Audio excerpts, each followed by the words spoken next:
start recording. Okay, just give me a second. Okay, we are talking about the 4 activities that are very much fundamental in software engineering, or also you can say in project management. We are developing any software. The first one is the specifications of the software, what things you require, and the functionality of the software and constraints on its operation must be defined.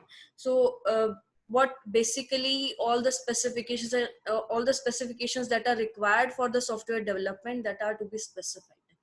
First thing, design and implementation. You have to design it. Sometimes it happens that first we do module design, then we do complete system design.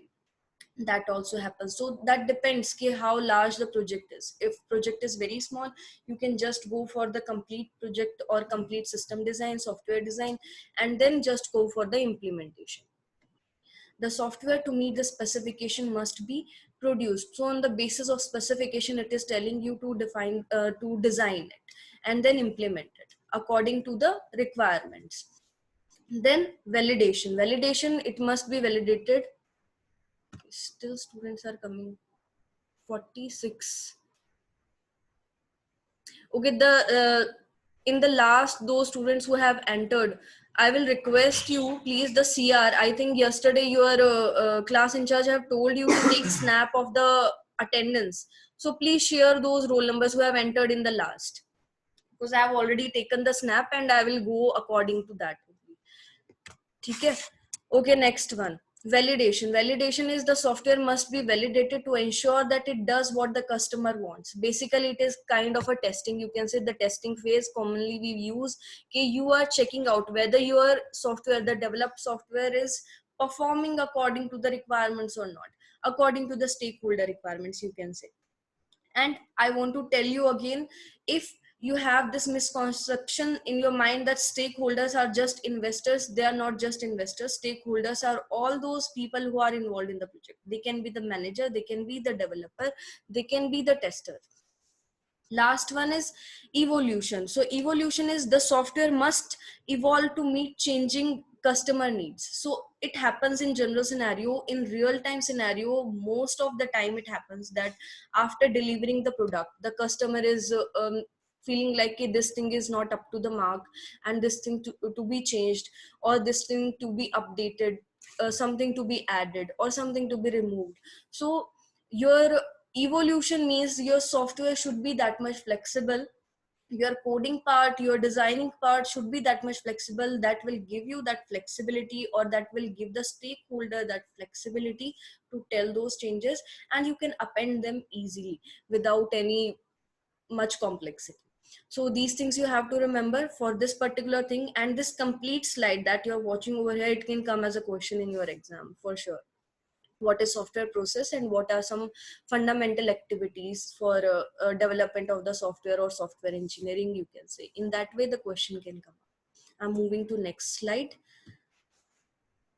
Maturity framework we have to discuss. So this one is like a if you will keep these phases in your mind, basically your first unit is done, because you are again and again going to visit these phases that are being shown in this particular slide. Okay, what are maturity model and how they work, what is the need of them. So we are going to discuss about it. What is this maturity model? So here I'm just telling you, according to your syllabus, the topic is software maturity framework. But when we will study about capability maturity model, there also you will see the same phases that are being shown in this slide: initial, managed, defined, quantitatively managed, optimizing. And one more thing, in some diagrams you will see this particular level 2, in spite of managed, you will see as repeatable. So that also we are going to discuss. So what are they? So basically there are 5 levels. It is saying that there are 5 levels, and these maturity models, why we study that? So according to these maturity models, what it says, okay, every software development has one phase: initial, repeatable, you can say, or managed, you can say, defined, quantitatively managed, optimizing. And in some books you will find out that these phases also define the company level. The company is working on which level. It is working on managed level, it is working on defined level, it is working on quantitatively. Rule number 542 and 555.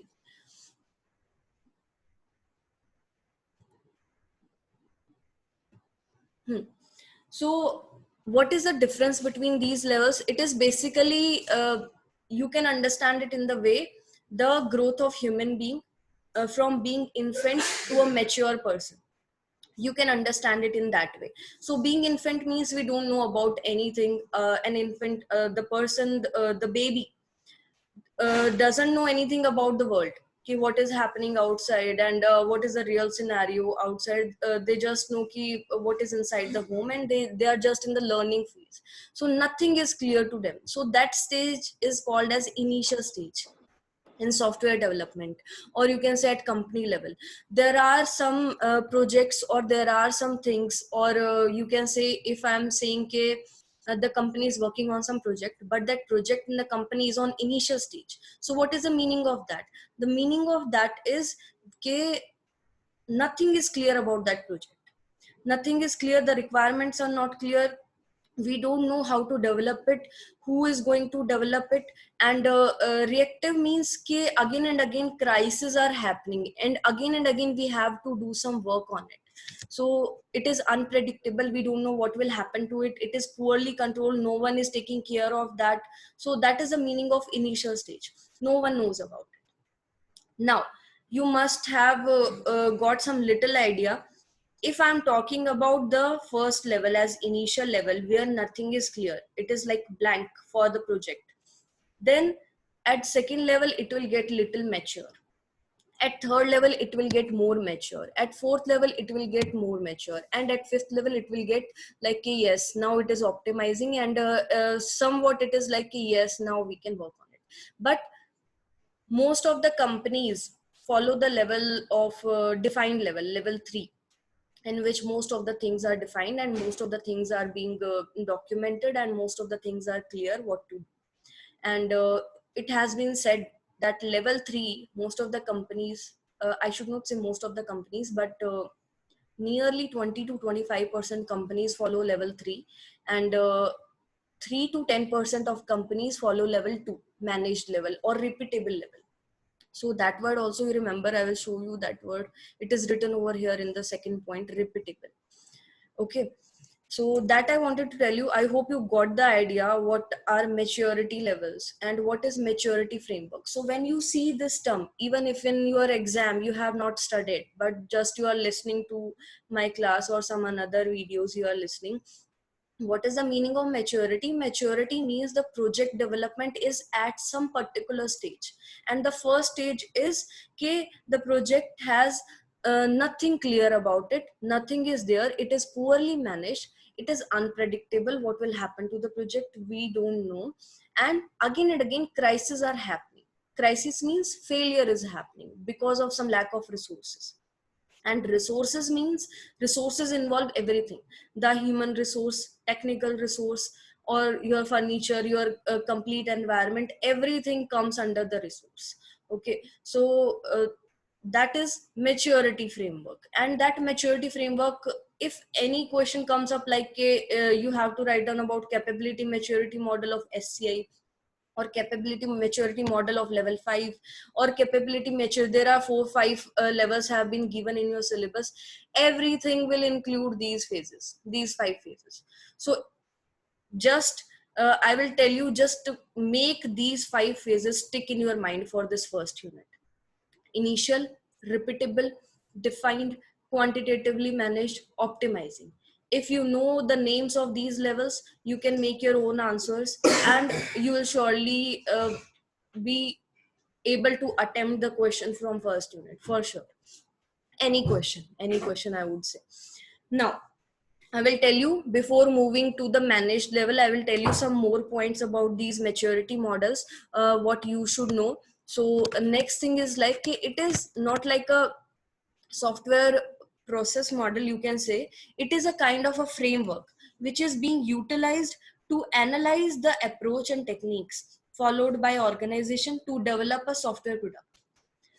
I'm repeating this line. Please listen to it carefully. It is very important line because here we are talking about organizations, and organizations work on these levels, these different levels. So listen to it.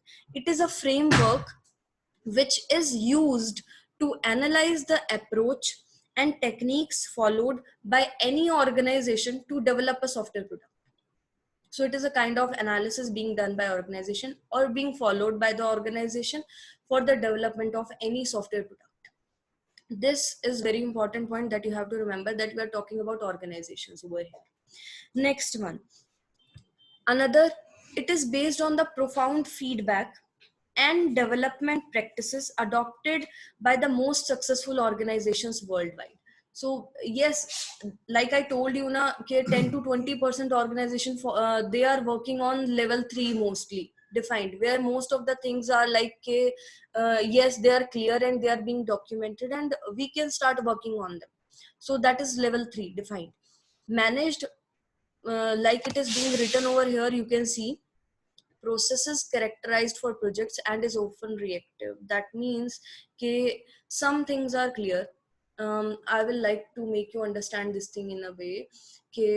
Suppose you started working on some project. Suppose it is your minor project, okay? And I asked you, tell me what will be the input to your software and what will be the output to your model that you are developing.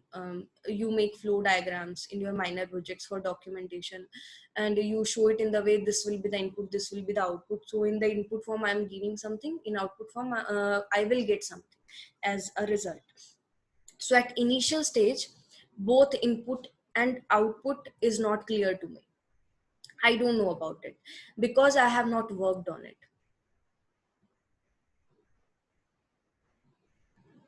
Okay, someone is writing something in chat, but I don't know Telugu. So please write down in English if you want to ask something. And is it for, if it is just for the purpose of talking to each other, please do that from your WhatsApp thing. Don't do Anurag that. Reddy, ma'am. Anurag Reddy. Tell me, Anurag. Sorry, ma'am. Okay, no problem. Okay, see. The managed level, that what I was telling you about, input and output. Yes, input and output, that means at initial stage, neither input nor output is clear to me, and it is completely unpredictable. But at managed level, at least I know the input and output. I am at that stage that I can tell you what my the software product will take as input and what it will give as output. So that particular thing is clear at managed level, and it is often reactive. Means often reactive means the software crises are happening. So at managed level also, some things are not clear which should be there. The resources should be what resources are required and what other things are required, those things should be mentioned. But at managed level, little bit clearance comes, but not at that level we can start working on it. Defined level, that things comes up. Okay, we have known, okay, what environment we are working on which platform we will work on, what are the resources we will have, how much budget we will have, so that I can start working on it. And it is written over here, projects tailor their processes from organization standards. So here we are basically making processes over here at defined level. We are defining the processes. So processes characterized for the organization and is proactive. That means they are in the stage that we can start working on them. Quantitatively managed means processes measured and controlled. Okay, yes, your everything is clear, requirements are clear, you have resources for that, and they're controlled, and they are measured. Finally, the optimizing stage is you are working on the improvement of it, the updations in your model. So that stage is level 5.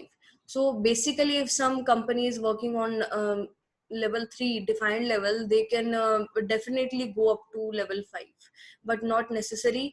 People usually say that if I have been suppose I'm your guide to some project, and I'm telling you, you have to do these things and these are the resources, I can fund you with this much of amount, and within this estimated time you have to clear. If these things are clear, that means I'm on defined level. and we can start working on it. We have to just define the processes, and those according to those processes means you can say the activities also, step by step, which particular things you have to perform, step 1, step 2, step 3.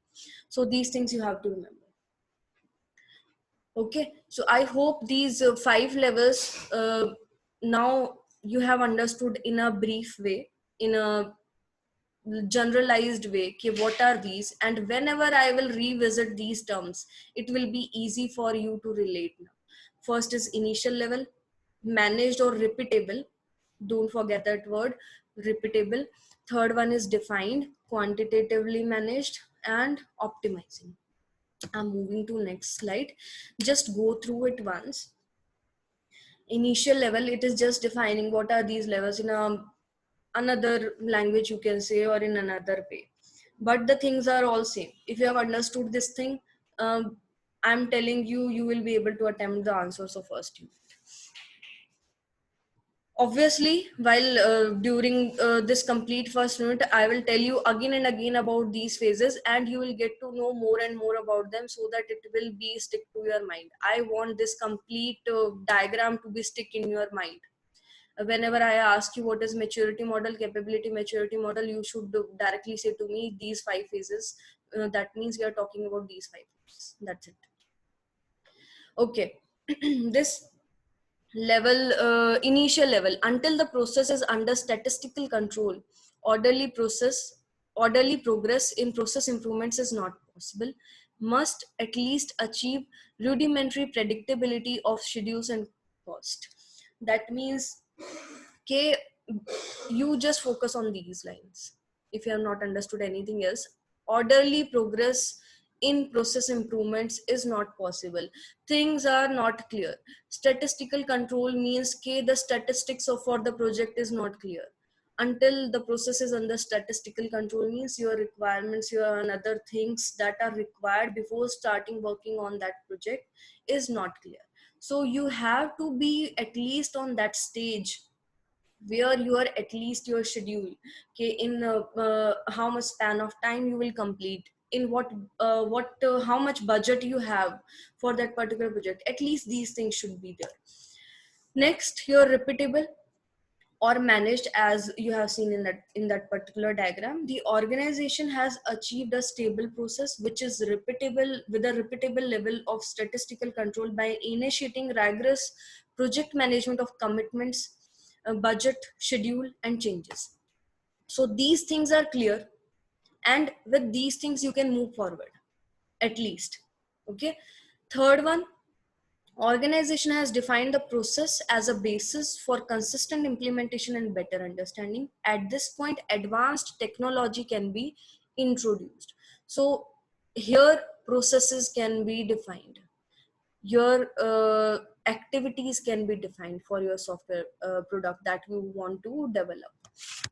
Managed means processes are in a controlled manner, activities are going on the pace, and you're working on it.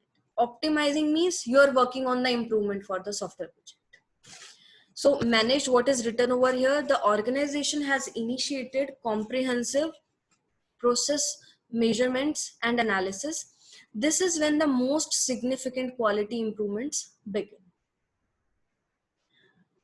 And last one is all about the improvements. The organization now has a foundation for continuing improvement and optimization of the process. So as per the requirement of the customer or the stakeholder, the changes can be done and improvements can be done, updations can be done. That is optimizing stage. So I hope I made my point very much clear to you at this stage about process maturity levels. So till now, I will make you revise what we have done. Software process, what is software process, what are 4 activities that you have to remember. So 4 activities that you have to remember are specification, design and implementation, validation, evolution. If in case you are not comfortable with the terms of validation, evolution, you can also utilize terms like your testing and evolution means improvements or monitoring, maintenance, you can say. So those terms also, the very basic phases of any life cycle, if those also you will write down now, it will become your answer. the activities of that are fundamental to software engineering. So first one is always your requirements specification, you can relate it with that one. Design implementation, always there. If you don't know anything else, at least write down that one. Validation means testing, and last one is your evolution maintenance thing. So this thing you have to remember. Next one about maturity models, 5 levels you have to remember. First one is your initial level, where nothing is clear. Managed, at least input and output is clear. Defined, where processes are defined and we can move further for the improvements. And this quantitatively managed, level 4, where processes are going on in a controlled way, activities are being performed for your software product that as you have planned. And final one is optimizing, which is all about making improvements as per the needs that your evolvement is going on, you can say. Again, same thing. I hope these two topics are being clear to you till now. Next, there are 6 basic principles that you have to keep in your mind for software process change. Okay, fine. We are studying these particular things because they can surely come up in your exam. There are direct questions in software project management that can come up in your exam. If in case you are not taking this subject in a very serious way, you can make your own answers. So please learn that thing at least. Try to make your own answers. Obviously engineers are very much capable to do that, I know that. Okay, the 6 basic principles of software process change, what are they? We will just go through them. They are not as much difficult to understand, they are very simple to understand. We'll go line by line, and before going to them, I will tell you that there is a time limit of 40 minutes in this meeting, and I think only 5 to 6 minutes are left. So please, if a meeting will end up, so don't think like, yeah, I have ended up. Okay, first one, major changes to the process must start at the top. That means, okay, you have to set up the priorities. What activities according to the stakeholder preference, or according to you as a developer or as a tester or as a manager, you can say the team leader, you can say. There are certain levels when you are working in a company. There will be a manager, under that team leader is working, under that team leader you will be working in a team, and that team leader will guide you how to do things. And in that team there will be one developer, there will be one tester, there will be one a designer. So they all are part of one team and they're working together. It is very much necessary, especially when we are talking about software engineering. Agile methodology, Scrum and extreme programming says that communication between team members is very much crucial thing to make the project success. So this particular first point is, major changes to the process must start at the top. That means you have to set up the priorities for the processes and activities, which activities you have to perform first, and which are very much crucial, complex. Do those things first. And mostly at this particular point, they are talking about the customer preference. Second point, ultimately everyone must be involved. It is not like only developer is doing the thing because he knows to do coding. And it is like a misconception in the mind of most of the engineers that engineering is all about just coding. It is not. When you are going in the real scenario of companies, maybe the tester and designers are earning more than the coders. It can also be the case. So you can if you are everyone in the team must involve. Even if someone this also happens that for internship purpose some people are going to um, join, and they are being part of your team and they are in the learning phase.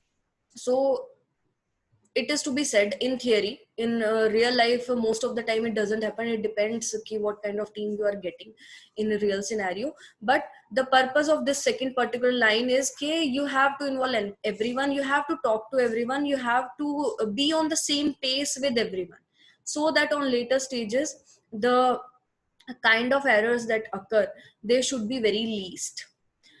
Third one, effective change requires great knowledge of the current process. Whatever you are working on, you should be fully aware of that. at least what you are doing and what will be the benefit of it in the project, why you are doing this. It is not like you are doing just hit and try, okay, I'm just trying it out. No, you have to do it according to the requirements mentioned in the project. And this happens that sometimes we don't know, okay, how to proceed with the thing, and we are doing just we are putting our arrow in the dark, and we don't know what will be the output of it. So that should not be like this. You should have a knowledge about your current thing, whatever you are doing, you should be aware about it. Why so that whenever the evolvement will be there, it will become easy. Change is continuous. Change is continuous means requirements will change again and again. In real scenario, in real time projects, it happens a lot. Customers are not at all satisfied. Maybe with the product, one customer is happy, but another one is not. You must have seen the reviews on Amazon products or some another e-commerce websites that people are, some one person is saying this product is good, another is saying it is not good. So they all have their different kind of requirements. So because of that, change is continuous. So your software should be that much flexible. Software process changes will not be retained without conscious effort and periodic enforcement. Uh, Obviously, if you're not putting your continuous effort in anything, there will be no use. If you are not doing it with all your heart, it will be of no use. If you're just doing it just for the doing purpose because someone has told you, it is of no benefit to the another person also and to you also. That is the meaning of this point. Last point, software process improvement requires investment. Investment means investment of everything, your money, your time, and that only can lead to the improvement in the process activities that you are following. If some improvement is required, if you feel like with this step we are lagging behind somewhere, then you should make the change in it, you should improve it, and you should tell your team members or your team lead or your manager that this we can do to do the improvement. So these are some principles of software process change according to which the improvement can happen, evolvement can happen, optimization can happen. Remember these points. Don't make it too hard on yourself ki how we will remember these points. Just go through it once, it will be in your mind. Or and you, if even if you are forgetting 1 or 2 points, not a problem, you can make your own answer in that. Okay, so this was about your principles. And also one question can come up, who can be the different stakeholders in any software project, development or software project also. So that also you should know. You can write down any name: manager, tester, developer, and the customer who is investing the money. That can also be the stakeholder. That is obviously the main stakeholder you we always remember. So these questions you should keep in your mind. I will remind you, I think it is going to end, so I will just repeat the things that we have done. Software process, it's 4 activities. After that, maturity levels, there are 5 maturity levels that you have to remember. Their meaning you should be clear in your mind. There are 6 basic principles I have told you, and who are stakeholders that we have discussed. So with this one, I'm going to end up today's session. There's only less than a minute it is showing to me.